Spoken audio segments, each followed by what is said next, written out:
Hello दोस्तों, मैं Aryan Shukla, business advisor and founder online business workshop. मित्र, हम बात करेंगे सेकंड आइडिया। सेकंड आइडिया क्या होता है, यह सेकंड आइडिया कब होता है, यह सेकंड आइडिया से हमारा क्या तात्पर्य है। सेकंड आइडिया की आवश्यकता उस समय पड़ती है, या ये कह लीजिएगा कि जब आप का फर्स्ट आइडिया क्रियान्वित हो चुका है, अर्थात जब आपकी फर्म, दुकान, कंपनी चल रही है, जब आपकी कोई कॉमर्शियल एक्टिविटी चल रही है, ठीक है, तब सेकंड आइडिया की आवश्यकता पड़ती है। उसको आगे बढ़ाने के लिए, उसको निरंतर चलाने के लिए, या उसके डेवलपमेंट के लिए सेकंड आइडिया की आवश्यकता पड़ती है। अर्थात आफ्टर बिजनेस, जब आपका चल रहा है, स्टार्ट हो चुका है, उसके बाद में बिजनेस को कंटिन्यू रखने के लिए, बिजनेस में ग्रोथ को जनरेट करने के लिए, बिजनेस में डेवलपमेंट क्रिएट करने के लिए सेकंड आइडिया की आवश्यकता पड़ती है। उन विचारों की आवश्यकता पड़ती है, उन आइडियाज़ की आवश्यकता पड़ती है जिसके आधार पर आप बिजनेस को बढ़ा सकें, जिसके आधार पर बिजनेस की ग्रोथ कर सकें, जिसके आधार पर बिजनेस में चाहे सेल्स हो या इनकम हो या इन्वेस्टमेंट हो, इसको आप जनरेट, क्रिएट व डेवलप कर सकें।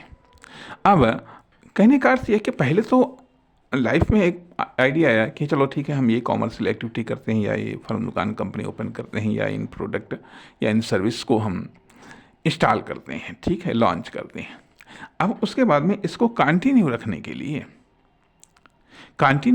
लिए सिर्फ केवल इतना ही नहीं है कि ओपन करना, क्लोज करना, ओपन करना, क्लोज करना, कि ठीक है सुबह हुआ आपने ओपन कर दिया, शाम हुई बंद कर दिया। लेकिन जो ग्रोथ के लिए, जो डेवलपमेंट के लिए चाहिए आइडिया, तो सेकंड आइडिया में आते हैं। अर्थात अब आपके दिमाग में आइडिया आ रहे हैं या नहीं आ रहे हैं, या आ रहे हैं किस प्रकार के आ रहे हैं। अर्थात अब आप ऐसा क्या करें जिससे ये फर्म, दुकान, कंपनी ग्रोथ हो, जिससे कि सेल्स बढ़े, जिससे कि इनकम बढ़े, जिससे कि इन्वेस्टमेंट बढ़े, जिससे कि कनेक्टिविटी बढ़े, जिससे कि कस्टमर बढ़े। इन सब को ले करके जो आइडिया आते हैं वो सेकंड आइडिया के रूप में आते हैं। सेकंड आइडिया कितने आ रहे हैं, अर्थात सेकंड आइडिया जनरेट करते हैं ग्रोथ ऑप्शंस को, जनरेट करते हैं सेल्स ऑप्शंस को, जनरेट करते हैं कि इन्वेस्टमेंट के ऑप्शंस को। अर्थात सेकंड आइडिया जनरेट करते हैं आपकी या आपके फर्म, दुकान, कंपनी के लिए स्कोप को या स्पेस को, संभावनाओं को जनरेट करते हैं। कहाँ पर संभावनाएं हैं इस प्रकार से सेकंड आइडिया किसी भी बिजनेस के लिए, किसी भी फर्म, दुकान, कंपनी के लिए आवश्यक हैं। लेकिन वो आइडिया आएंगे किसके दिमाग में? क्या एम्प्लॉय के दिमाग में आएंगे?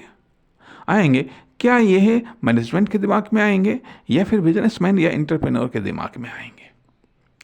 अर्थात जब वर्तमान आइडिया से काम नहीं चलता है, जब वर्तमान आइडिया से हमारी या हमारी फर्म, दुकान, कंपनी की आवश्यकताएं पूरी नहीं होती हैं, तो फिर उसके लिए फिर सेकंड आइडिया की आवश्यकता पड़ती है, या सेकंड आइडिया कह लीजिएगा, या फिर हेल्पिंग आइडिया कह लीजिएगा,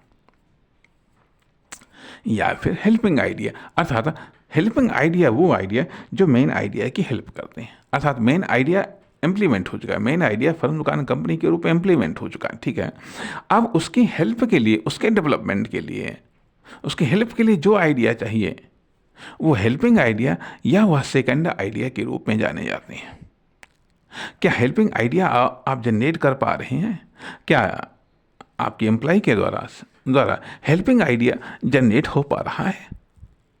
अर्थात जब हेल्पिंग आइडिया आप जनरेट करेंगे, या हेल्पिंग आइडिया जब आपकी एम्प्लॉय जनरेट करेंगे, तो फिर उसके आधार पर प्लानिंग होगी, फिर उसके आधार पर एक्शन लिया जाएगा, तो डेवलपमेंट होगा। केवल फर्स्ट आइडिया को आप इम्प्लीमेंट करके डेवलपमेंट नहीं कर सकते। इसलिए देखा यह जाए कि डेवलपमेंट होता है सेकंड आइडिया से, जनरेट होता है फर्स्ट आइडिया से, क्रिएट होता है फर्स्ट आइडिया से। लेकिन लेकिन जो डेवलपमेंट जनरेट क्रिएट या डेवलप होता है वो हेल्पिंग आइडिया से। हेल्पिंग आइडिया किस प्रकार के हैं, कितने हैं, कब आते हैं, कितनी फास्ट तरीके से आते हैं, कितने पावरफुल तरीके से आते हैं, कितने पावरफुल होते हैं। इसलिए सेकंड आइडिया या हेल्पिंग आइडिया अपने आप में इम्पॉर्टेंट है। नमस्कार, धन्यवाद।